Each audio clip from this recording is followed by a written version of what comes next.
మళ్ళీ గెలవాలి, ఎలాగైనా పవర్లోకి రావాలి. ఇదే వైసీపీ ముందున్న బిగ్ టాస్క్. ఇప్పుడున్న పరిస్థితుల్లో అది అనుకున్నంత ఈజీ కాదు. కానీ ఎలాగైనా వచ్చే ఎన్నికల్లో గెలిచి తీరాల్సిందేనని పట్టుదలతో ఉందట వైసీపీ. అలా జరగాలంటే కూటమిని విడదీయాలి. అది కూడా అయ్యే పనిలా కనిపించట్లేదు. ఇంకేముంది, కులాల ఓటు బ్యాంకును చీల్చాలి. ఇదే స్ట్రాటజీతో ముందుకు వెళుతోంది ఫ్యాన్ పార్టీ. ఏపీలో బలమైన సామాజిక వర్గంగా ఉండి గెలుపోటములను డిసైడ్ చేస్తూ వస్తున్న కాపులపై ఫోకస్ పెట్టిందట వైసీపీ. ఈసారైనా కాపులు వైసీపీకి కాపు కాస్తారా? వైసీపీ కాపు స్ట్రాటజీ వర్కౌట్ అయ్యేనా?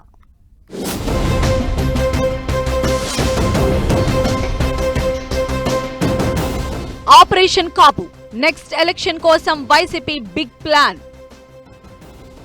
కీలక ఓటు బ్యాంకుగా ఉన్న కాపులను అట్రాక్ట్ చేసే స్కెచ్. గత ఎన్నికల్లో జనసేన కూటమి వైపు నిలిచిన కాపులు మళ్లీ కాపులను తమ వైపుకు తిప్పుకునే వ్యూహంలో వైసీపీ. జనసేన పవన్ ను కాదని కాపులు జగన్ కు అండగా నిలిచేనా? ఏపీలో పొలిటికల్ ఈక్వేషన్స్ మారుతున్నాయి. కూటమి ప్రభుత్వంలోకి వచ్చి 2 ఏళ్లు పూర్తి కావడంతో నెక్స్ట్ ఎలక్షన్ ప్లాన్ లో బిజీ అయిపోయింది వైసీపీ. గత ఎన్నికల్లో ఘోర ఓటమి పాలైన వైసీపీ ఈసారి ఎలాగైనా తిరిగి పవర్లోకి వచ్చి పట్టు నిలుపుకునేందుకు తెరవెనుక మంత్రాంగం నడుపుతోంది. 2029 ఎన్నికలే లక్ష్యంగా కొత్త రాజకీయ వ్యూహాలకు పదును పెడుతోంది. వైసీపీ 2019లో గెలవటానికి, 2024లో ఓడిపోవడానికి కాపులు ప్రధాన కారణమని భావిస్తోంది ఫ్యాన్ పార్టీ. కాపు ఓట్లు గంపగుత్తగా కూటమికి పడిపోవడంతోనే తాము దారుణంగా ఓడిపోయామని అనుకుంటున్న వైసీపీ ఇప్పటి నుంచే వచ్చే ఎన్నికల కోసం వ్యూహాలకు పదును పెడుతోంది. కాపులు అత్యధికంగా ఉండే ఉభయ గోదావరి, కోస్తా జిల్లాల్లో వైసీపీ గత ఎన్నికల్లో సింగిల్ డిజిట్ కే పరిమితం కావాల్సి వచ్చింది. ఈ క్రమంలో కాపులకు దగ్గర కావాలని వైసీపీ పక్కా వ్యూహమే రచిస్తోంది. కాపులు తమతో ఉంటే ఉత్తరాంధ్ర, ఉభయ గోదావరి జిల్లాల్లో మంచి విజయం ఖాయమని గట్టిగా నమ్ముతోంది. అదే జరిగితే మళ్లీ పవర్లోకి రావడం ఈజీ అని లెక్కలు వేసుకుంటోంది. అందుకే వైసీపీలో కాపులకు అత్యంత ప్రాధాన్యత ఇస్తోంది. వారినే ముందు పెట్టి కూటమి ప్రభుత్వం మీద, పవన్ కళ్యాణ్ మీద విమర్శలు చేయిస్తోంది.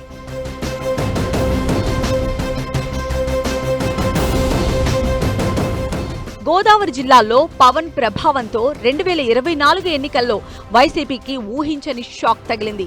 కాపు సామాజిక వర్గంలో మెజార్టీ ఓటర్లు కూటమికే మద్దతు తెలిపారు. దీంతో నెక్స్ట్ ఎలక్షన్స్ కు ఇంకా 3 ఏళ్ల టైం ఉండగానే వైసీపీ పావులు కదుపుతోంది. కాపు వర్గానికి దగ్గర అయ్యేందుకు, వారితో మమేకం అయ్యేలా వ్యూహాలు సిద్ధం చేస్తోంది. లేటెస్ట్ గా వైసీపీలో కాపు ముఖ్య నేతలైన తోట త్రిమూర్తులు, అంబటి రాంబాబు, కన్నబాబులతో సహా మరికొందరు నేతలతో మాజీ సీఎం జగన్ ప్రత్యేకంగా సమావేశమై చర్చించినట్లు ప్రచారం జరుగుతోంది. కాపులను దగ్గరికి చేర్చుకునే అంశంలో భాగంగా వైసీపీ మొదటి నుంచి కాపు నేతలనే ముందు పెట్టి రాజకీయం నడిపిస్తోంది. పార్టీలో ఏం ఇష్యూపై మాట్లాడాలన్నా పేర్ని నాని, అంబటి రాంబాబు, కన్నబాబు, గుడివాడ అమర్నాథ్, బొత్స సత్యనారాయణ వీళ్లే తెరపైకొస్తున్నారు. అటు పవన్ కళ్యాణ్ అయినా, చంద్రబాబు, లోకేష్ ను విమర్శించాలన్నా ఈ నేతలే ప్రెస్ మీట్లు పెడుతున్నారు. అంతేకాదు కీలక సమావేశాల్లో కాపు నేతలను తన పక్కనే కూర్చోపెట్టుకుంటున్నారు జగన్. వీటికి తోడు కాపు ఇష్యూస్ ఏమైనా తెర మీదకు వస్తే చాలు వైసీపీ నుంచి క్విక్ రియాక్షన్ ఉంటుంది. అయితే ఎవరు అవునన్నా కాదనుకున్నా ఏపీలో కులాల చుట్టే ఓట్లు, సీట్ల రాజకీయం తిరుగుతూ ఉంటుంది. అయితే జనసేన వైపు ఉన్న కాపులు కూటమిని కూడా భారీ మెజార్టీతో గెలిపించారు. కానీ కూటమి కాపులకు చేసిందేమీ లేదని, ఆ వర్గంలో ప్రభుత్వంపై వ్యతిరేకతను పెంచే ప్లాన్ చేస్తోంది వైసీపీ. కాపుల ఆత్మీయ సమ్మేళనం పేరుతో వైసీపీలో ఉన్న కాపు నేతలే సమావేశాలు పెట్టేలా చొరవ తీసుకుంటున్నారు. తూర్పు కాపుల ఆత్మీయ సమావేశం పెడితే శ్రీకాకుళం వెళ్లి వచ్చారు సీనియర్ వైసీపీ నేత బొత్స సత్యనారాయణ.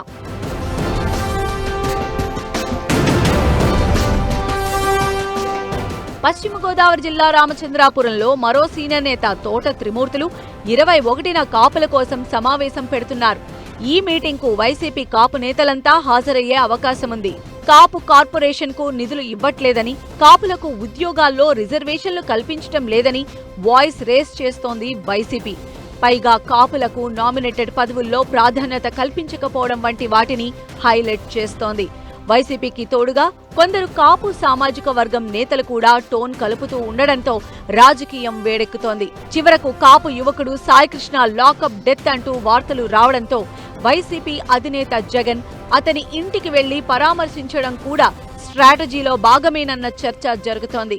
ఇక ఉభయ గోదావరి జిల్లాలు, ఉత్తరాంధ్ర కాపులు ప్రతి 5 ఏళ్లకొకసారి ఏపీలో ప్రభుత్వం మారడంలో కీ రోల్ ప్లే చేస్తున్నారు.